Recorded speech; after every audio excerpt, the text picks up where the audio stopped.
للمتقين والصلاة والسلام على أشرف الأنبياء والمرسلين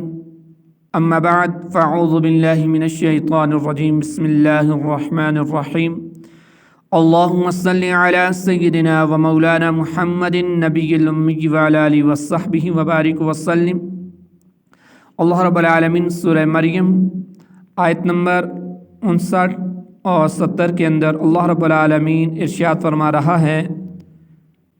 ثم لننزعن من كل شيعة أيهم أشد على الرحمن عتيا ثم لنحن أعلم بالذين هم أولى بها صليا۔ پھر ہم ہر گروہ سے اسے نکالیں گے جو ان میں رحمان پر سب سے زیادہ بے باک ہوگا، پھر ہم انہیں خوب جانتے ہیں جو آگ میں جلنے کے زیادہ لائق ہے۔ ثم لننزعن من كل شيعة، پھر ہم ہر گروہ سے اسے نکالیں گے۔ ارشاد فرمایا کہ جہنم کے آس پاس کفار کو جمع کرنے کے بعد ہم کفار کے ہر گروہ سے اسے نکالیں گے جو ان میں رحمان کی نافرمانی کرنے میں سب سے زیادہ بے باک ہوگا، تاکہ جہنم میں سب سے پہلے اسے داخل کیا جائے جو سب سے زیادہ سرکش اور کفر میں زیادہ شدید ہو۔ اور بعض روایات میں ہے کہ کفار سب کے سب جہنم کے گرد زنجیروں میں جکڑے توق ڈالے ہوئے حاضر کیے جائیں گے۔ پھر جو کفر اور سرکشی میں زیادہ سخت ہوں گے وہ پہلے جہنم میں داخل کیے جائیں گے اور انہیں باقی کافروں کے مقابلے میں عذاب میں زیادہ سختی کی جائے گی۔ اگلی آیت کے اندر اللہ رب العالمین ارشاد فرما رہا ہے وَإِن مِّنكُمْ إِلَّا وَارِدُهَا كَانَ عَلَى رَبِّكَ حَتْمًا مَّقْضِيًّا، اور تم میں سے ہر ایک دوزخ پر سے گزرنے والا ہے، یہ تمہارے رب کے ذمہ پر حتمی فیصلہ کی ہوئی بات ہے۔ وَإِن مِّنكُمْ إِلَّا وَارِدُهَا، اور تم میں سے ہر ایک دوزخ پر سے گزرنے والا ہے۔ اس آیت کریمہ کی مختلف تفاسیر بیان فرمائی ہیں مفسرین نے۔ ایک تفسیر یہ ہے کہ اس آیت میں کافروں سے خطاب ہے اور جہنم پر وارد ہونے سے مراد جہنم میں داخل ہونا ہے، اور ایک تفسیر کے اندر آیا ہے کہ اس میں خطاب تمام لوگوں سے ہے اور جہنم پر وارد ہونے سے مراد جہنم میں داخل ہونا ہے۔ البتہ جنت میں جانے والے مسلمان پر جہنم کی آگ ایسے سرد ہو جائے گی جیسے حضرت ابراہیم علیہ السلام پر دنیا میں آگ سرد ہوئی تھی، اور ان کا یہ داخلہ عذاب پانے کے طور پر نہ ہوگا اور نہ ہی یہ وہاں خوفزدہ ہوں گے، بلکہ ان کا یہ داخلہ صرف اللہ رب العالمین کے اس وعدے کی تصدیق کے لیے ہوگا۔ اور ایک تفسیر کے اندر آیا ہے کہ اس آیت میں خطاب عام مخلوق سے ہے، یعنی اس خطاب میں نیک و بد تمام لوگ داخل ہیں، اور جہنم پر وارد ہونے سے نیک و بد تمام لوگوں کا جہنم میں داخل ہونا مراد نہیں، بلکہ اس سے مراد جہنم کے اوپر سے گزرنا ہے، جیسا کہ حضرت عبداللہ بن مسعود، حضرت حسن اور حضرت قتادہ رضی اللہ تعالی عنہم سے روایت ہے کہ جہنم پر وارد ہونے سے مراد پل صراط پر سے گزرنا ہے جو کہ جہنم کے اوپر بچھایا گیا ہے۔ کان علی ربک حتما مقضیا، یہ تمہارے رب کے ذمہ پر حتمی فیصلہ کی ہوئی بات ہے، یعنی جہنم پر وارد ہونا اللہ تعالیٰ کا وہ حتمی فیصلہ ہے جو اس نے اپنے تمام بندوں پر لازم کر دیا گیا۔ اب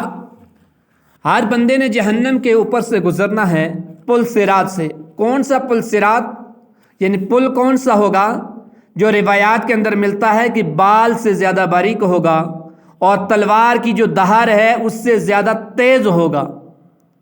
تلوار کی دھار سے زیادہ تیز اور بال سے زیادہ باریک، اس پل سے انسان کو گزرنا ہے۔ ذرا تصور کیجئے کہ ہر مسلمان، ہر کافر اس پل سے گزرے گا، اور اس میں کیفیات ہر بندے کی مختلف ہوگی۔ کچھ لوگ تو ایسے ہوں گے کہ بجلی کی طرح اس پل سے گزر جائیں گے، آنکھ جھپکنے کی دیر میں ایک طرف سے دوسری طرف پہنچ جائیں گے، اور کچھ لوگ ایسے ہوں گے کہ جیسے گھوڑ سواری پر سوار ہو کر چلتا ہے یا پیدل بھاگتا ہے، اور کوئی لوگ ایسے ہوں گے کہ جو اپنے سرین کے بل گھسیٹتے ہوئے اس پل سے گزریں گے، اور کوئی لوگ ایسے ہوں گے کہ جو چیونٹی کی چال سے اس پل سے گزریں گے، اور کچھ ایسے بد نصیب لوگ بھی ہوں گے کہ جو اس پل صراط سے گزر نہ پائیں گے اور جہنم کی کھائی کے اندر گر پڑیں گے۔ اور مسلمان جو اس پل سے نہیں گزر سکیں گے، جہنم کے اندر جائیں گے، تو وہ اپنی سزا پانے کے بعد جہنم سے رہائی حاصل کر پائیں گے۔ اور جو کفار اور مشرکین ہوں گے وہ اس پل صراط سے گزر نہ سکیں گے اور ہمیشہ ہمیشہ نار جہنم کے اندر رہیں گے، اور اس کے اندر ان کا مسکن اور ٹھکانہ ہوگا۔ اور وہاں پر منظر اس طریقے سے ہوگا کہ ہمارے نبی مکرم صلی اللہ علیہ وآلہ وسلم اس پل صراط کے سامنے کھڑے ہو کر اپنی اس گناہگار امت کو، سیاہکار امت کو یاد کریں گے، رب العالمین سے دعائیں کریں گے، رب سلم سلم، الہی ان گناہگاروں کو بچا لے، الہی ان گناہگاروں کو بچا لے۔ وہ اللہ کے نبی صلی اللہ علیہ وسلم ہمیں اس پل صراط پر بھی نہ اکیلا چھوڑیں گے، نامہ اعمال پر بھی ہمیں اکیلا نہ چھوڑیں گے۔ یعنی اللہ کے نبی صلی اللہ علیہ وآلہ وسلم بروز محشر قیامت کے دن اس گناہگار سیاہکار خطاکار امت کی داد رسی فرمائیں گے، ان کی مدد فرمائیں گے۔ اور آج یہ امتی غفلت کے اندر اپنی زندگیوں کو بسر کرنے کے اندر مصروف ہے۔ وہ نبی کے جس نبی نے نماز کو کہا کہ یہ تو میری آنکھوں کی ٹھنڈک ہے، آج یہ امتی اس نماز کے قریب نہیں جاتا۔ جس طرز پر اللہ کے نبی نے اس امتی کو زندگی گزارنے کا طریقہ بتایا، آج یہ امتی اس نبی کے طریقے کے چھوڑ کر اغیار کے طریقے کو، اغیار کی پیروی کرنے کے اندر مصروف ہے، یہود و نصارہ کی پیروی کرنے کے اندر مصروف ہے۔ جس طریقے سے ذریعہ معاش اختیار کرنے کو اللہ کے نبی نے اس امتی کو طریقہ بتایا کہ اس طریقے سے ذریعہ معاش اختیار کرنا ہے، اس طریقے سے کاروبار کرنا ہے، اس طریقے سے لین دین کرنا ہے، اس طریقے سے اپنی زندگی کو بسر کرنا ہے، تمام ترجیحات آج امتی نے بدل دی اور اغیار، کفار اور شیاطین کے راستے کو اس امتی نے اختیار کر دیا ہے۔ ثم ننجي الذين اتقوا ونذر الظالمين فيها جثيا، اور پھر ہم ڈرنے والوں کو بچا لیں گے اور ظالموں کو اس میں گھٹنوں کے بل گرے ہوئے چھوڑ دیں گے۔ ثم ننجي الذين اتقوا، پھر ہم ڈرنے والوں کو بچا لیں گے۔ اس سے پہلی آیت کی تفسیر میں ایک قول گزرا کہ جہنم پر وارد ہونے سے مراد پل صراط سے گزرنا ہے، تو اس کے مطابق اس آیت کی تفسیر یہ ہے کہ جب تمام مخلوق پل صراط سے گزرے گی اور کفار اور گناہگار مسلمان جہنم میں گرے ہوں گے، اس وقت اللہ تعالیٰ اہل ایمان سے ان لوگوں کو جہنم میں گرنے سے بچا لے گا جنہوں نے دنیا میں پرہیزگاری اختیار کی، اور وہ کافروں کو جہنم میں گھٹنوں کے بل گرا ہوا چھوڑ دے گا۔ اگلی آیت کے اندر اللہ رب العالمین ارشاد فرما رہا ہے، وَإِذَا تُتْلَى عَلَيْهِمْ آيَاتُنَا بَيِّنَاتٍ قَالَ الَّذِينَ كَفَرُوا لِلَّذِينَ آمَنُوا أَيُّ الْفَرِيقَيْنِ خَيْرٌ مَقَامًا وَأَحْسَنُ نَدِيًّا۔ اور جب ان کے سامنے ہماری روشن آیات کی تلاوت کی جاتی ہے تو کافر ایمان والوں سے کہتے ہیں دونوں گروہ میں کس کا مکان بہتر اور مجلس اچھی ہے۔ وَإِذَا تُتْلَى عَلَيْهِمْ آيَاتُنَا بَيِّنَاتٍ، اور جب ان کے سامنے ہماری روشن آیات کی تلاوت کی جاتی ہے۔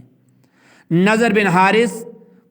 وغیرہ کفار قریش جو کہ مرنے کے بعد دوبارہ زندہ کیے جانے کے منکر تھے، جب ان کے سامنے قیامت قائم ہونے اور اجسام کا حشر ہونے پر دلائل پیش کیے گئے تو انہوں نے بناؤ سنگار کر کے، بالوں میں تیل ڈال کر، کنگھیاں کر کے، عمدہ لباس پہن کر اور فخر اور تکبر کے ساتھ ان دلائل کے جواب میں غریب فقیر مسلمانوں سے کہا کہ اے مسلمانوں، تم اپنی معاشی حالت پر غور کرو اور ہماری معاشی حالت دیکھو۔ ہم اعلیٰ قسم کی رہائش گاہوں میں رہتے ہیں، اعلیٰ قسم کے لباس پہنتے ہیں، اعلیٰ قسم کا کھانا کھاتے ہیں، اور ہماری محفلیں بھی تمہاری محفلوں سے زیادہ بارونق ہیں، اور تمہارا حال ہم سے انتہائی برعکس ہے۔ اس سے تم سمجھ جاؤ کہ اگر ہم باطل پر ہوتے تو ہمارا حال بدتر اور تمہارا حال ہم سے بہتر ہوتا۔